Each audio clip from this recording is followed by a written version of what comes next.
മക്കളെ, നമ്മൾ ഇന്ന് ഒന്നാം ദിവസത്തെ പ്രവർത്തനമായിട്ടാണ് വന്നിട്ടുള്ളത്. അപ്പോൾ ആദ്യം നമുക്ക് കുറച്ച് ചിത്രങ്ങൾ കൊടുത്തിട്ടുണ്ട്. ആടാം, പാടാം, വരയ്ക്കാം, വായിക്കാം. അപ്പോൾ ഇതെല്ലാം നമ്മൾ വായിക്കാം. ആടാം, പാടാം, വരയ്ക്കാം, വായിക്കാം. നമുക്ക് ആ ചിത്രത്തിന് നിറം കൊടുക്കാൻ വേണ്ടിയിട്ടാണ്, വേറെ ഒന്നും ചെയ്യണ്ട. നിങ്ങൾ ജസ്റ്റ് അതിന് നിറം കൊടുക്കും.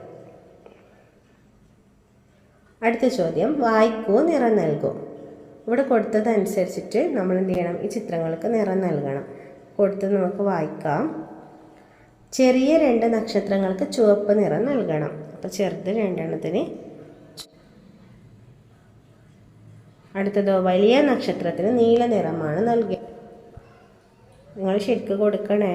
പിന്നെ ചിരിക്കുന്ന നക്ഷത്രം ഇഷ്ടമുള്ള നിറം നൽകാം. എനിക്ക് മഞ്ഞ, ഓറഞ്ച് ആട്ടോ ഇഷ്ടം, പറഞ്ഞാൽ അതിന് കൊടുക്കുന്നു. ഇനി പൂ പോലുള്ള നിറം നക്ഷത്രം കണ്ടില്ലേ, അതിൻ്റെ നടുവിൽ മഞ്ഞ നിറവും ഇതിലുകൾക്ക് പച്ചയും കൊടുക്കണം. അപ്പോൾ നടുവിൽ മഞ്ഞ, ഇതളുകൾക്ക് പച്ച.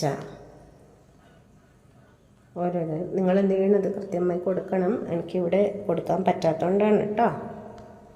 ഓക്കെ, അടുത്തത്, നടുവിൽ മഞ്ഞ നിറം നൽകേണ്ടത് ഏത് നക്ഷത്രത്തിനാണ്? പൂവ് പോലുള്ള നക്ഷത്രത്തിന് അല്ലേ? അതാണ് ഇവിടെ ഉത്തരം എഴുതേണ്ടത്. അടുത്ത ചോദ്യം, തരംതിരിക്കാം. ഒരുപാട് വണ്ടികളുടെ ചിത്രം കൊടുത്തിട്ടുണ്ട്. അപ്പം നിങ്ങൾ കരയിലൂടെ, അത് നിങ്ങൾക്ക് ടീച്ചർ പറഞ്ഞു തന്നിട്ടുണ്ടാവും. കരയിലൂടെ, വെള്ളത്തിലൂടെ, പിന്നെയോ ആകാശത്തിലൂടെ പോകുന്ന വണ്ടികൾ പട്ടികയാക്കണം. അപ്പം നമുക്ക് പട്ടികയാക്കാം.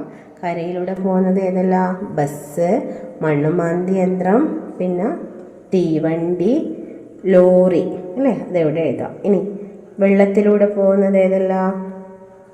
ബോട്ട്, തോണി, അത് 2ആണ്. കപ്പൽ, അത് 3ആണ് ഇവിടെ എഴുതേണ്ടത്.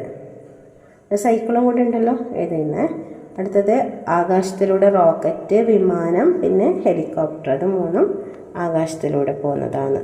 ഓക്കെ, അടുത്തത്, ചക്രങ്ങളില്ലാത്ത ഒരു വാഹനത്തിൻ്റെ പേര് എഴുതുക. ഏതാ? തോണി അല്ലേ? തോണിക്ക് ചക്രങ്ങളൊന്നും ഇല്ല. അടുത്തത്, കളിവണ്ടി. ഓരോ വണ്ടികളുടെ പേരും അതിൻ്റെ പൈസ ഇവിടെ കൊടുത്തിട്ടുണ്ട്. ഇനി ഇത് ചോദ്യം ഇതാണ്, വാഹനങ്ങളുടെ വില ചെറുതിൽ നിന്നും വലുതിലേക്ക് എഴുതും. അപ്പോൾ ഇതിൽ ഏറ്റവും ചെറുത് 16, പിന്നെ 30, 41, 55, 80. അടുത്ത ചോദ്യം, തീവണ്ടി, കാർ എന്നിവ വാങ്ങാൻ ആകെ എത്ര രൂപ നൽകണം? ഒരാൾ തീവണ്ടി കാറും വാങ്ങുന്നു. തീവണ്ടിക്ക് 55, കാറിന് 30. അപ്പോൾ 55ഉം 30ഉം കൂട്ടണം. 55, 30 എന്ന് പറഞ്ഞാൽ 50ഉം 5ഉം 30ഉം. 50ഉം 30ഉം 80. 5 കൂട്ടിയാൽ 85. ഓക്കെ, അടുത്തത്, ഏറ്റവും വില കൂടിയ കളിപ്പാട്ട് ഏതാണ്? വിമാനം അല്ലേ? അതിവിടെ എഴുതാം. ഇനി 16 രൂപ വിലയുള്ള ഓട്ടോ വാങ്ങാൻ ഏതൊക്കെ നാണയങ്ങൾ, നോട്ടുകൾ ഉപയോഗിക്കണം?